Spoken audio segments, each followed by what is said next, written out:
Hello gamers, just wanted to give you a little preview of some of the work we've been doing. I know that we haven't been putting up much information about Global War 14. That's because we're working on lots of secretive things that we don't want necessarily to be published ahead of time. But I did want to show you this transition expansion. So this is the marking of victory points for the Central Powers and the Allies at the end of World War I. And we recently play tested a game, and the Central Powers were wildly successful to the point where it would be an overwhelming victory. Between everybody pretty much had their own victory cities, but the Germans did extremely well as their partners.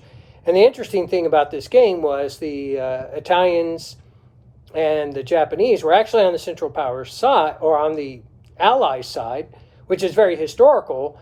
And the Allies threw the Central Powers out of France barely at the tail end of the game, but due to German domination of the high seas as well as colonies, really by all three powers, the British were left with very little. The French had victory points, but they did lose some due to some territorial losses. The U.S. ended up with one. The Russians had 3 victory points, but lost them through the collapse and through the loss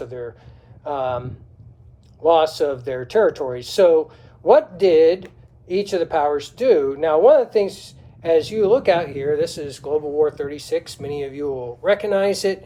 So the transition allows the powers to spend their victory points as if they are influenced through the interwar years on diplomatic and military and economic changes that would impact the start of World War II. So to give you an example, for the U.S., with very little to spend, they fortified Hawaii. So we have a little fortification in Hawaii. That's the best they could do. For the Japanese, well, they were on the losing side of World War I, so they have nothing extra to start World War II with, and that's just the way it is as we move across. Now, you might ask, well, what about those Ottomans? I mean, they're not in World War II, but they were, through the transition document, they were able to place a coastal gun and also to reclaim and maintain Transjordan and Syria. So these come out of the starting setup for both the French and the British. We're very interested to see how this impacts the game. Obviously, you would be too. For the Austro-Hungarians, not much that they could do even with their victory points, but one of the big ones was Bulgaria is going to align the very first turn that Germany is at war with a major power. That's a difference from their alignment conditions in the core game. And they also possess Macedonia. And so this is a neutral with an upgraded fort. So will this make a difference? Certainly might, but we'll see. Germany has annexed Austria before the start of the game.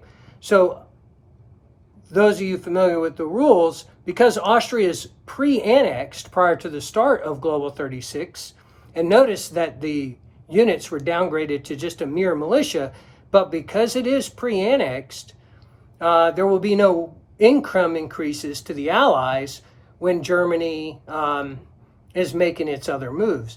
Now, the most significant thing Germany did with 10 of their victory points, 10 of their 11 victory points, is these 4 territories in the Ukraine are neutral. And they will align to Germany once Germany is at war with the Soviets. That is huge. And this is why we're interested. We want to know, this outcome of this game was so lopsided towards the Central Powers, huge victory for them. They should have some advantage going into Global 36, but we don't want to unbalance that game. So we're going to play it, and we're going to tell you how it turns out.